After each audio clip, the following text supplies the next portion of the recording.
Hello दोस्तों, तो हमने पिछली क्लास में समझा था कि रेट ऑफ रिएक्शन क्या होता है, रेट ऑफ अपीयरेंस क्या होता है, रेट ऑफ डिसअपीयरेंस क्या होता है, और इन तमाम से रिलेटेड हमने एक दो प्रॉब्लम की थी। लेकिन हमने आपको पहले ही इनिशियल में बताया था कि जो केमिकल काइनेटिक्स है वो बेसिकली क्या है। It is the study of rate of reaction. तो हम सिर्फ स्टडी कर रहे हैं रेट ऑफ रिएक्शन की, तो जाहिर सी बात है किन्हीं किन्हीं कुछ ना कुछ वजहों पर, फैक्टर्स पर डिपेंड भी करेगी। अगर हम ये बात करें, हम किसी बंदे को स्टडी कर रहे हैं तो वो बंदा भी कहीं ना कहीं जाके इधर उधर घूमेगा फिरेगा। उसकी पढ़ाई की अगर हम स्टडी कर रहे हैं तो उसमें डिस्ट्रैक्शंस भी होंगे, है ना। बहुत सारी डिस्ट्रैक्शंस होती हैं जैसे लाइफ में। चलिए, आप हमारे लेक्चर सुनने के लिए तो नहीं आए होंगे, तो शुरू करते हैं। तो हम अब डिस्कस करने जा रहे हैं इस चैप्टर के सबसे इम्पॉर्टेंट हिस्से को, और जिसे बोलते हैं, जिसमें हम पढ़ेंगे ऑर्डर ऑफ रिएक्शन, जिसमें हम पढ़ेंगे मॉलिक्युलरिटी, एलिमेंट्री रिएक्शन क्या होती हैं, कॉम्प्लेक्स रिएक्शन क्या होती है। इन तमाम एक एक ईच एंड एवरी स्टेप्स को हम पढ़ेंगे, जो हमारे लिए समझना बहुत ज़रूरी है। उनसे पहले समझना ये ज़रूरी है कि किन किन फैक्टर्स पे अफेक्ट करते हैं, पहले वो तो देख लें। So we have factors affecting rate of reaction.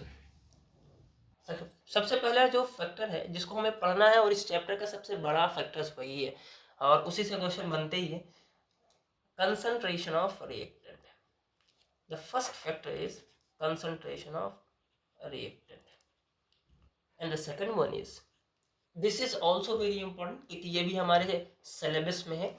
JEE NEET and board both, sorry both नहीं, तीन हो गए। टेम्परेचर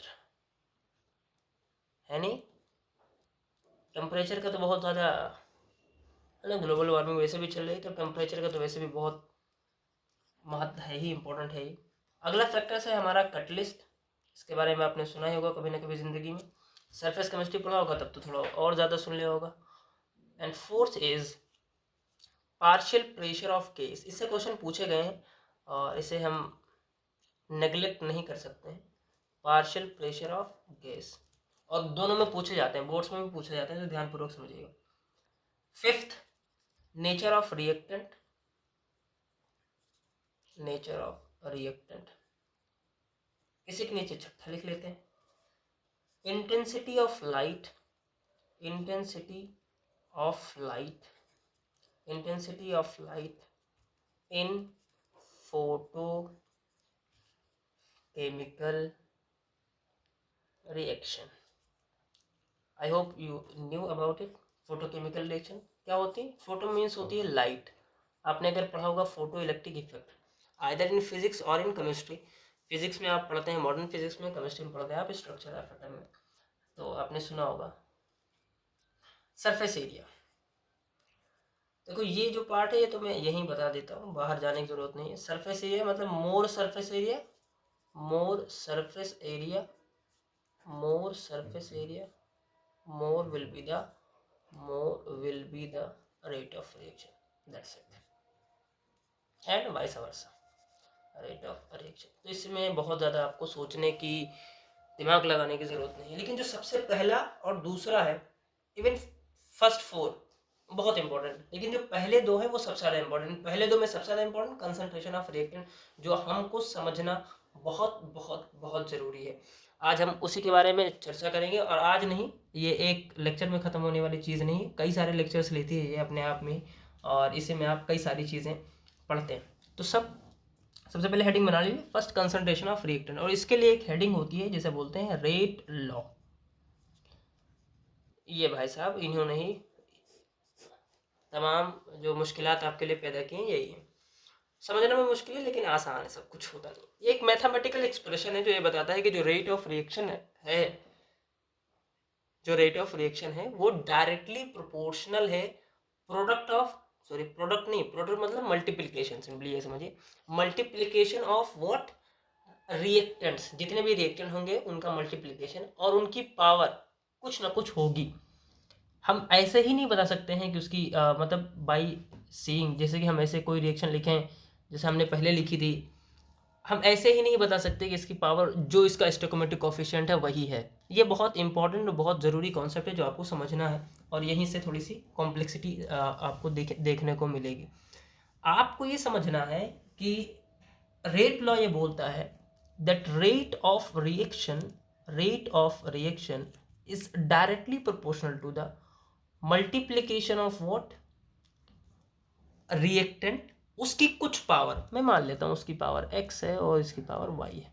क्योंकि जो x और y है ये हम सिर्फ एक्सपेरिमेंटली ही डिटरमाइन कर सकते हैं, हम ऐसे ही डिटरमाइन नहीं कर सकते। हम सपोज कर रहे हैं कि इसके पास दो होंगे a और b, दो रिएक्टेंट है a और b, इनकी कंसंट्रेशन लेंगे, इनकी कुछ ना कुछ पावर्स होगी x और b की पावर y, इसे बोला जाता है रेट ऑफ रिएक्शन।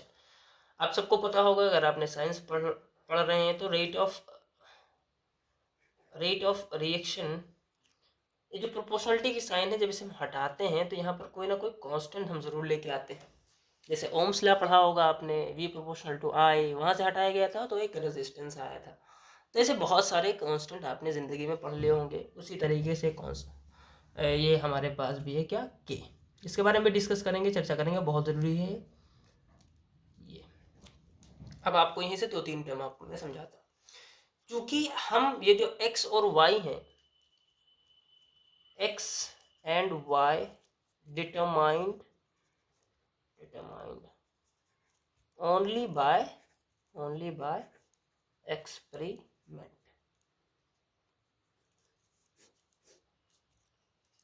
देखिए, आपको हो सकता है मैं बहुत स्लो चल रहा हूँ, लेकिन ये इतना नाजुक पल है जहाँ पर मुझे स्लो चलना पड़ सकता है। अगर आप थोड़ी जल्दबाजी में हैं कहीं कि कल परसों एग्जाम है, तो शायद आप 1.75 और 2 में करके देख लीजिए, लेकिन ये बहुत नाजुक है। जो पहली बार पढ़ रहे हैं उनके लिए समझने के लिए बहुत ज़रूरी है।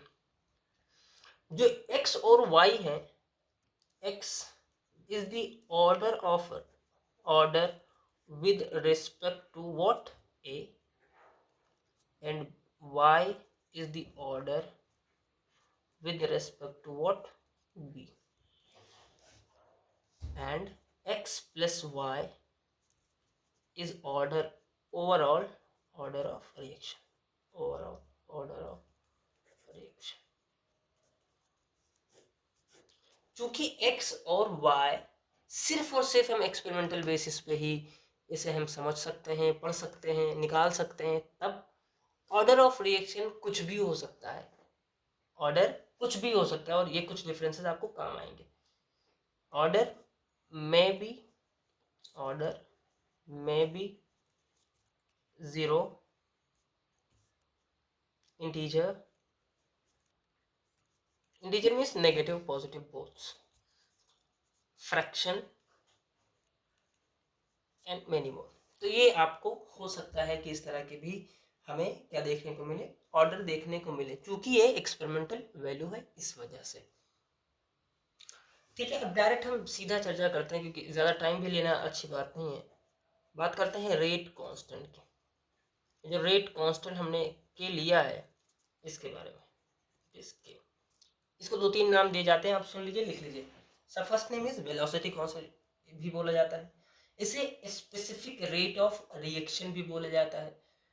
जो रेट ऑफ रिएक्शन के लिए के होता है उसे ट्रू रेट कांस्टेंट भी बोला जाता है। ठीक है, तो ये कुछ टर्म्स हैं जो आपको ध्यान में होने चाहिए। चलिए,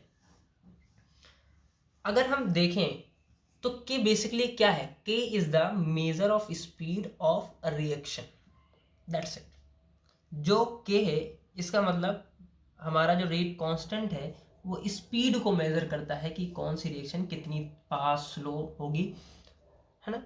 ये सिर्फ और सिर्फ, ये बहुत इंपॉर्टेंट पॉइंट है, make it 3 star and write it as k, that is rate constant, is only and only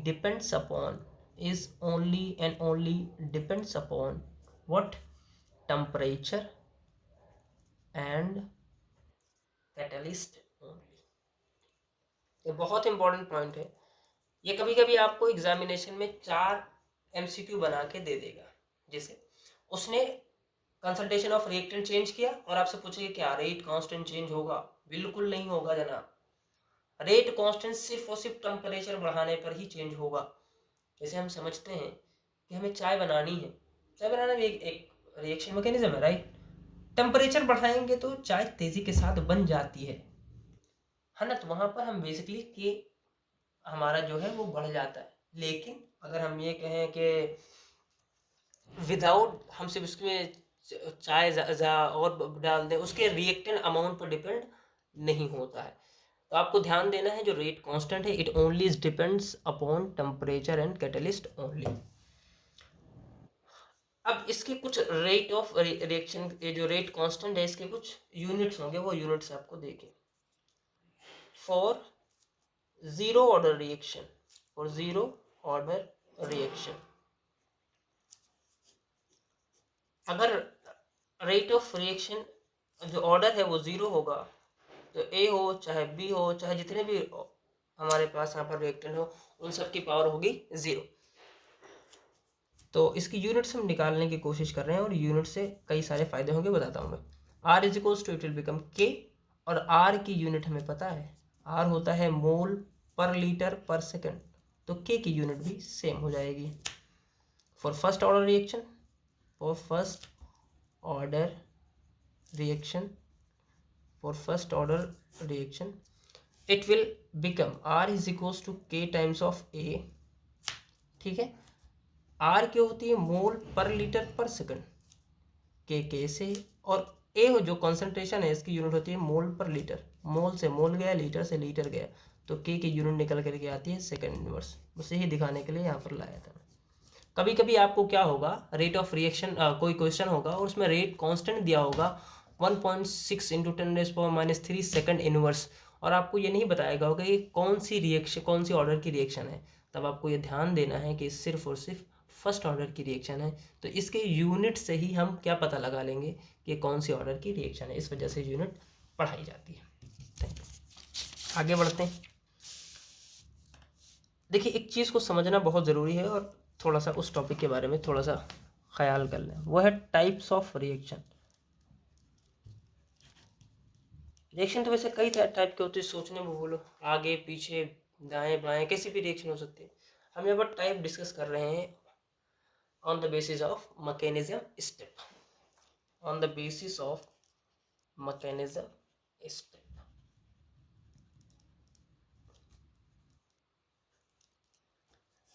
इस हिसाब से इसके पास सिर्फ दो टाइप होते हैं।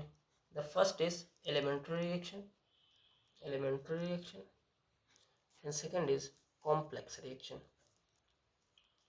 एलिमेंट्री से आपको समझ में आ रहा होगा कि कौन सी reaction, it is single step, single step, और ये मल्टीपल स्टेप। यहां से एक चीज समझने वाली बात है, कोई रिएक्शन जो ए सीधा कन्वर्ट हो रही है किसमें, प्रोडक्ट में, क्योंकि हमें प्रोडक्ट की जरूरत नहीं है, क्योंकि हमने बताया कि रेट ऑफ रिएक्शन का जो फैक्टर है वो किस पर डिपेंड करता है, कंसंट्रेशन ऑफ रिएक्टेंट पे, प्रोडक्ट पर डिपेंड नहीं करता है। रेट लॉ ने बताया, मैं नहीं बता रहा हूँ। तो इस ए से किस में जा रहा है, प्रोडक्ट में जा रहा है। तो for elementary reaction we have found that कि rate law is valid. Valid कैसे, कि जो उसका स्टोइकोमेट्रिक कोफिशिएंट होगा वही, जो उसका स्टोइकोमेट्रिक कोफिशिएंट होगा are is equals to K times of ए, जो इसका स्टोइकोमेट्रिक कोफिशिएंट होगा वही उसका क्या होगा, पावर। ये आपको समझना बहुत जरूरी है। It is experimentally prove that for elementary reaction rate law is written as the chemical reaction is written with stoichiometric coefficient। ये आपको समझना बहुत जरूरी है, जो कि कॉम्प्लेक्स रिएक्शन में नहीं होगा। कॉम्प्लेक्स रिएक्शन जैसे सपोज करिए हमारे पास कोई रिएक्शन है a प्लस बी इस कन्वर्टिंग इंटू a प्लस 2 भी ले लेते हैं, इस कन्वर्टिंग इंटू c, तो हो सकता है इसका मैकेनिज्म जो है वो कुछ इस तरह हो। कैसा, a plus B is converting into d and b plus d is converting into what, c। D से डी कट जाएगा, here it comes a plus 2 is converting into c। अब आपको एक चीज़ समझनी है कि जो मैकेनिज्म है उसका step number 1, step number 2 both are elementary reactions, और दोनों के लिए अलग अलग हम रेट लॉ लिख सकते हैं, लेकिन इस रिएक्शन के लिए रेट लॉ डिफाइन नहीं है। We can't write rate law directly for the complex reaction, but we can write a rate law for elementary reaction directly, और ये एक बहुत बढ़िया चीज़ है जो हमें समझनी चाहिए। लेकिन यहाँ पर एक नोट मैं बनवा देता हूँ और लिख लीजिए आप कि अनटिल स्पेसिफाई, जब तक कि आपको यह ना बताया जाए until specify, consider rate consider reaction is complex. ये आपको ध्यान देके चलना है बस, that's it. ठीक है। अब जो भी क्वेश्चन मिले आपको वो आप इसी तरीके से करिएगा। एक और कॉन्सेप्ट डिस्कस कर लेते हैं इसी के साथ साथ कि वो काफ़ी काम आएगा, मॉलिक्यूलरिटी। करेक्ट। मॉलिक्यूलरिटी एक थ्योरेटिकल कॉन्सेप्ट है जिसे हमारा पहले order of reaction is experimental concept, उसके बारे में हम कुछ कमेंट नहीं कर सकते थे, लेकिन इसके बारे में हम पूरा कमेंट करेंगे। This is a theoretical concept. अब आपको यहाँ पर एक चीज़ समझनी है,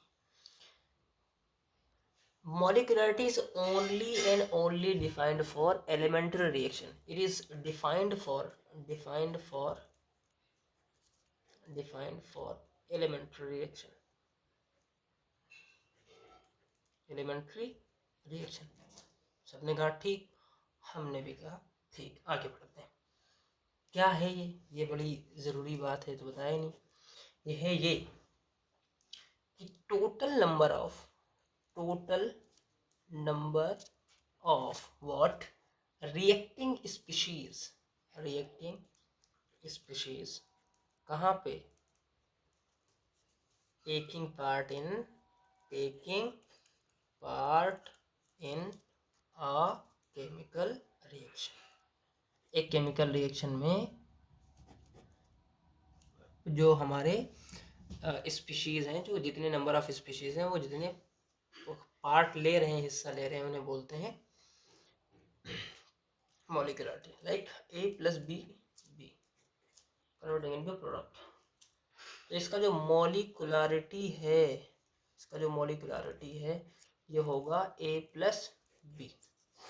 ठीक है, इसी तरह हम निकाल सकते। देखो जो मैंने आपको पहले ही बता दिया कि ये सिर्फ और सिर्फ किसके लिए, एलिमेंट्री रिएक्शन के लिए ही डिफाइंड है। तो कॉम्प्लेक्स रिएक्शन के बारे में बिल्कुल मत सोचिएगा। सिर्फ और सिर्फ जब ये एलिमेंट्री रिएक्शन के लिए डिफाइंड है तो हम डायरेक्टली इसके बारे में लिख सकते हैं। अब यहाँ से खास बात समझनी होगी, जब ये एलिमेंट्री रिएक्शन के लिए डिफाइंड है, इसके लिए हम रेट लॉ भी लिख सकते हैं। अगर हम रेट लॉ लिखें तो डायरेक्ट लिख सकते हैं R=K A⁻small a and B⁻small b। तो इसका मतलब व्हाट, ऑर्डर भी इसका A + B होगा। अरे भाई कोई दिक्कत नहीं है, क्योंकि हम एलिमेंट्री रिएक्शन के लिए रेट लॉ भी वैलिड होता है और मॉलिक्यूलरिटी उसी के लिए डिफाइन ही है। इसका मतलब for an elementary reaction molecularity is equals to what, molecularity is equals to what, order of reaction. अच्छा, तब हमें एक चीज़ समझ में आई कि मॉलिक्यूलर, देखिए नंबर जो किसी के हैं वो ज़ीरो हो सकते हैं। कि मैं कहूँ 0 species taking part in a chemical reaction, it never be happen. मैं कहूँ -3 एटम जो हैं वो पार्टिसिपेट कर रहे हैं केमिकल रिएक्शन में और कुछ प्रोडक्ट बना रहे हैं, तो आप कहोगे ये कैसी बात हुई। इसका मतलब ये है जो मॉलिक्यूलरिटी है वो ज़ीरो नहीं हो सकती। इसका मतलब है जो मॉलिक्यूलरिटी है वो नेगेटिव नहीं हो सकती है। इसका मतलब है जो मॉलिक्यूलरिटी है वो फ्रैक्शनल नहीं हो सकती है। तब क्या हुआ कि एलिमेंट्री रिएक्शन के लिए जब मॉलिक्यूलरिटी और ऑर्डर ऑफ रिएक्शन जब बराबर हैं, तो इसका मतलब ये मॉलिक्यूलरिटी >3 पॉसिबल नहीं है। तो जब भी कभी 1 2 और 3 ऑर्डर की रिएक्शन होगी, 1 2 3 ऑर्डर की रिएक्शन होगी, तो हम क्या सीधा कह सकते हैं ऐसे एलिमेंट्री रिएक्शन हो सकती है। ये कैसे होगी, एलिमेंट्री रिएक्शन होगी। इफ अब यहाँ पर अगर कोई ऑर्डर कैसा आए, नेगेटिव आए, ज़ीरो आए, फ्रैक्शनल आए, तो मैं सीधा कह सकता हूँ कि ये सब के सब क्या हैं, कॉम्प्लेक्स रिएक्शन है। सब के सब क्या है, complex reaction. I think you are getting my point, है ना। तो चलिए आगे। आज सिर्फ हम लोग थ्योरी कर लेते हैं, क्योंकि न्यूमेरिकल करने में थोड़ा सा समय चाहिए और वो करना भी होगा बाद में। एक लास्ट कॉन्सेप्ट पढ़ लेते हैं जो बहुत ज़रूरी है। ये आपको जनरली कहीं मिलेगा नहीं, मैं नहीं कहूँगा सभी प्लेटफॉर्म में, हमने भी कहीं नहीं सीखा ही होगा, लेकिन जनरली ये पढ़ाया नहीं जाता है, और ये आपके एडवांस में कई बार इसी टाइप के प्रॉब्लम आए हैं। 2019 में भी आया है, रिसेंटली 2020 में भी आया है। तो इस टाइप के प्रॉब्लम्स आती हैं, क्या होती है वो मैं बताता हूँ। देखिए, rate constant for disappearance and appearance, ये आपको समझना है, और ये बहुत ज़रूरी कॉन्सेप्ट। देखिए क्या क्या मैं कहना चाहता हूँ। मैं किसी भी रेट लॉ को इस तरह लिख सकता हूँ, rate is equals to what, reactant के कंसंट्रेशन उसकी पावर ऑर्डर, ऐसा लिख सकते हैं, है ना। और यहाँ पर के कुछ होगा। अगर वो रेट जो है वो आर ओ आर हो, अगर वो रेट जो है आर ओ आर हो, तो आर ओ आर की जगह पर के आर लिखेंगे, रेट ऑफ रिएक्शन, और इसको बोलते हैं ट्रू रेट कांस्टेंट। ध्यान देना, इसे बोलते हैं ट्रू रेट कांस्टेंट। काम आएगा, क्योंकि ये टर्म अगर आपको मिल गया तो समझ में शायद ना आए। तो इसमें लिखता हूँ ऑर्डर, रिएक्टेंट की पावर ऑर्डर। अगर ये रेट ऑफ डिसअपियरेंस का हो तो इसे मैं लिख सकता हूँ के डी, रिएक्टेंट की पावर ऑर्डर, है ना। और अगर ये रेट ऑफ अपीयरेंस हो तो इसे मैं लिख सकता हूँ के ए, रिएक्टेंट की पावर ऑर्डर। आप ध्यानपूर्वक समझ के हमें बताइएगा, जो हमने लिखा था, इसे एक्स मान लेता हूँ, इसे वाई मान लेता हूँ, कन्वर्टिंग इनटू प्रोडक्ट। तो जो रेट ऑफ रिएक्शन या मैं यहाँ लिखा हूँ, तो ये के क्या है, के डी है या के आर है, क्या है। This is basically K D, because we are writing rate of disappearance. हम कंसंट्रेशन ऑफ ए की बात कर रहे हैं, बी की बात कर रहे हैं। दिस इज रेट ऑफ ये क्या है, रिएक्टेंट के बारे में हम बात कर रहे हैं। और जब भी हम रिएक्टेंट के बारे में बात करते हैं तो इसका कंसंट्रेशन डिक्रीज करता है, और इस वजह से हम इसे बोलते हैं rate of disappearance. It is K D. चलो वो देखते हैं। हमने इससे पहले पढ़ा था R O R is equals to R O D of A. मैं मान लेता हूँ किसी का भी, है क्या फ़र्क पड़ता है, या मैं आर ओ डी क्या मानूँ यार, R O D of reactant मानते हैं, ठीक है। Upon stoichiometric coefficient of reactant, R O A of what, product, upon stoichiometric coefficient of product, ऐसे मैं लिख सकता हूँ। अगर मैं इसे लिखूँ आर ओ आर को मैंने यहाँ लिखा है के आर इंटू रिएक्टेंट की पावर प्रोडक्ट, अरे भाई, is equal to K D reactant की पावर प्रोडक्ट, ओ सॉरी यार, ऑर्डर भैया, order upon stoichiometric coefficient R, sorry reactant, N K A reactant की पावर ऑर्डर। अगर आप ध्यानपूर्वक यहाँ देख पा रहे होंगे तो ये जो है, ये वाला जब पास है ये कट जाएगा, तो यहाँ बचेगा एक चीज़, के are is equal to K D की पावर वी आर, के ए की पावर वी ए। ये आपको काम बहुत आएगा ज़िंदगी में, इसे नोट बना कहीं भी दबा के लिख लीजिए, क्वेश्चन कराएंगे तो आपको समझ में आएगा क्या बता के चले गए थे। देखो, राहत इंदौरी साहब ने बोला है कि कुछ चीज़ें जिसे अगर आपको समझ में आ जा रहे हैं तो समझना कि अच्छा शेर है वे, जब ना समझ में आए तो समझना बहुत बढ़िया बात कह दी। तो ये बहुत बढ़िया बात वाली टाइप है। ये अलग बात कि खामोश खड़े रहते हैं, लेकिन जो लोग बड़े हैं वो बड़े ही रहते हैं। ऐसे दरवेशों से मिलता है हमारा शजरा, जिनके कदमों में कई ताज पड़े रहते हैं। Thank you very much.